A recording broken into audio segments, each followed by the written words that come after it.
Today I want to stress a very serious concern that many people have with cheap EVs, little, cheap, practical EVs. The BYD Seagull, in my opinion, is one of the most important cars of the last couple of years and of the next couple of years. It's a really big deal.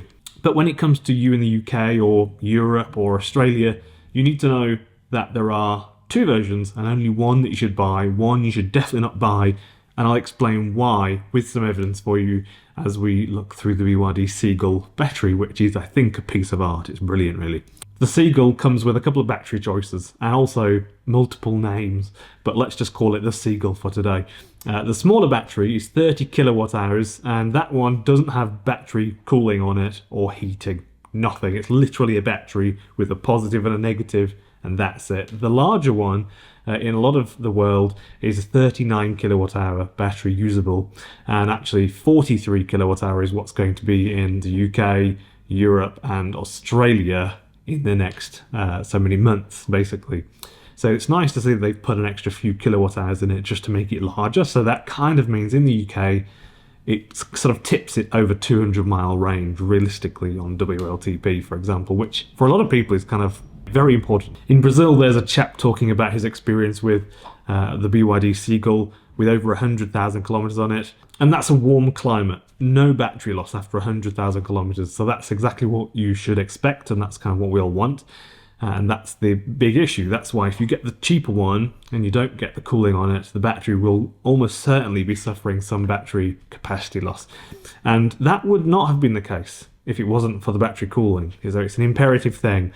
The large one is the only one to get it because it has a full and complete thermal management system in place on the battery, as we can see here as we go through the battery. If they don't have this, even in countries like the UK where you may say it's a bit mild, it's not overly hot, but you do have hot weeks. For example, like next week, for example, it's going to be 22, 23, 24 degrees in the middle of England. The chemistry degrades when they're hot, and that's when you're not driving them, when they're literally just sitting, not being driven. And there's a couple of things you should remember here. When the battery is over hot, it loses capacity, basically. The chemistry degrades inside. That's really hard to control that. The small battery on the Seagull comes with no cooling on it, and it doesn't use AC. It does have AC in it, but it only operates the cabin, and that's it. Nothing else. There's no HVAC or AC system for the battery.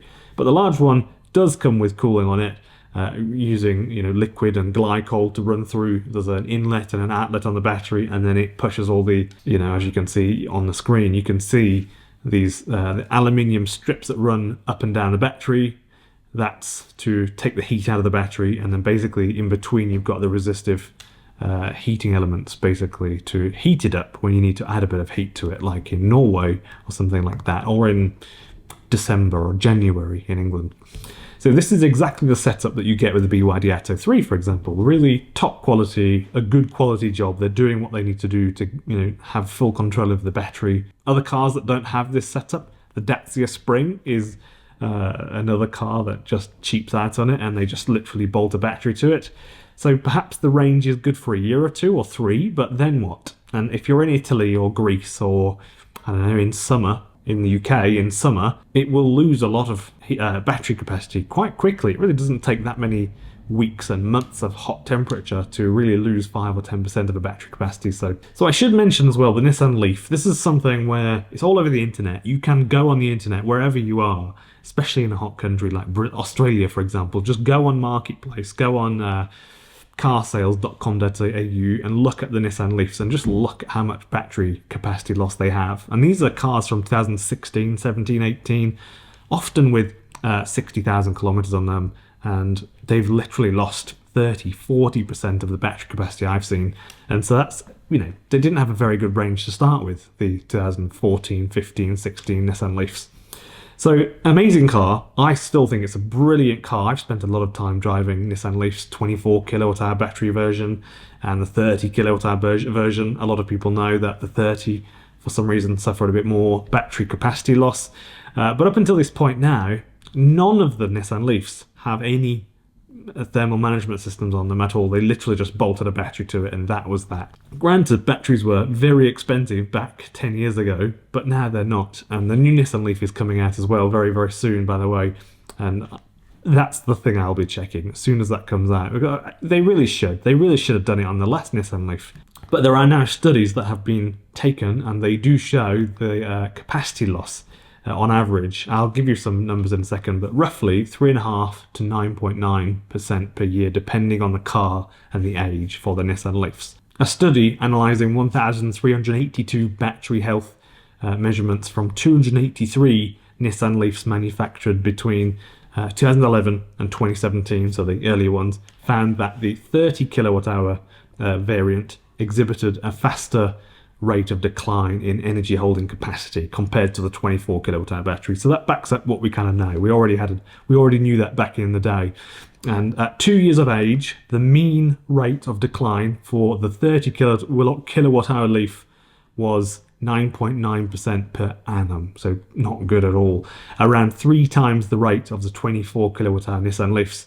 And that was always a tragedy for me because the Nissan Leafs were amazing. They still are. They're really nice. They're beautiful to drive, very comfortable. In England, for example, if you drive up and down the motorway, really nice. And I really rate them highly, obviously. I was always kind of a bit heart-wrenched because they didn't do this with the batteries, and the batteries were dropping off a cliff, basically. And that was in England. And I know that some people have had, 50,000 miles, 100,000 miles, and not had that much capacity loss. Maybe because of your patterns or the way you drive or that sort of thing, I don't know. But anecdotally, some people have not had the worst experience, and that's really nice. I feel happy about that, but I wish they had still put some form of battery cooling on there. So I would encourage people to ignore the rare comment that you're likely to see underneath saying that it's okay to buy a car with no battery cooling because it's a little bit cheaper, because actually it's very easy to do the battery cooling. And, BYD only charge 1,000 or 2,000, a couple of euro extra, €1,000 extra to have much larger capacity and full battery cooling on it. A couple of €1,000.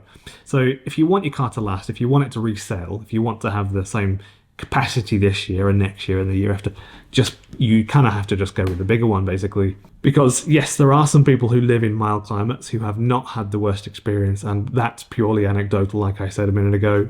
The data shows that this is a concern.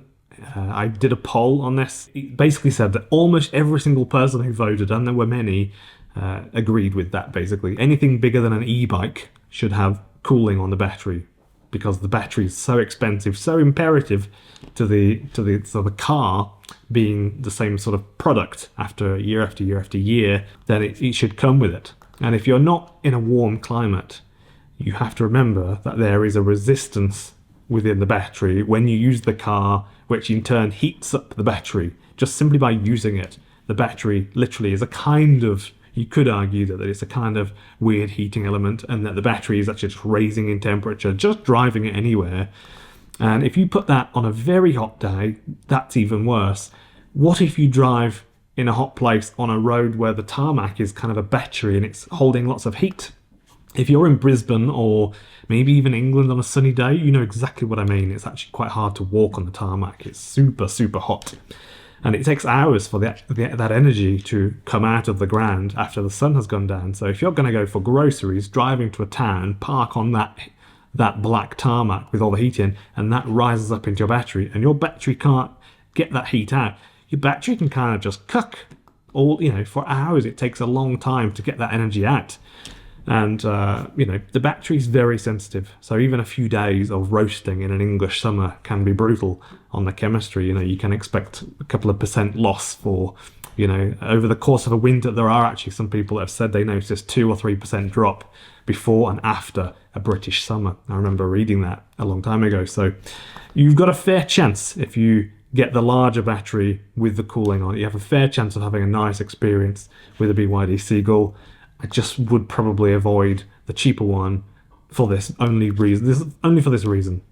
Here are a couple of screenshots from Google, just in case this is new to you, because a lot of people, this is the first time you've ever bought an EV. You've maybe not heard of this, but a lot of people now know this. They understand it quite a lot. And, if you're buying your first EV, this is very serious. Most people kind of know about it at this point, hence one of the reasons why I'm making this video, is just so that everyone can know. So inside the battery, the cells are all glued into the case, and they're all connected to make the battery pack, all using laser welding as well on the tabs when all the cells are joined together. and the battery management computers all run down the sides. Also on the back of the battery you've got the CAN port connector, and also you've got the battery connector that where the car plugs into, so the positive and negative basically.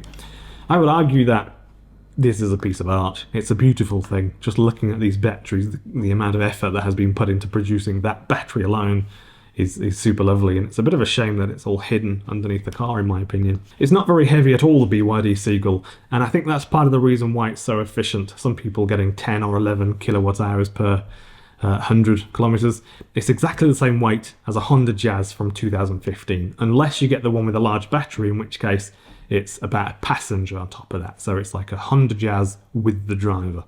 That's not bad at all. People are actually getting 350 to 400 kilometers as they drive around the villages and towns and different places. Someone in Brazil told me they're getting almost 400, and that's with 39 kilowatt hour battery. So that's fantastic in my opinion. And I think if you drive reasonably and it's and it's even winter in England, you'll get a good range, I think, even in England in winter. And I have a few interesting videos of the BYD Seagull if you're interested, including a 4K super close walk around where I go into the brakes and the suspension and into the buttons on the steering wheel, and basically just give you a comprehensive walkthrough, and I go really close to things, a few inches away from things. Really interesting stuff for a lot of people. I'm Ben Alexander. Thank you very much for watching. I really appreciate your time. Feel free to subscribe for more EV news videos, but I do these sorts of videos and the 4K close-up videos every now and then. I'll be in Brisbane this weekend, and I was considering doing a meetup if you're in Brisbane or somewhere close to Brisbane. If you're interested, just comment, and you're also welcome to send me an email, and maybe I'll get you a coffee.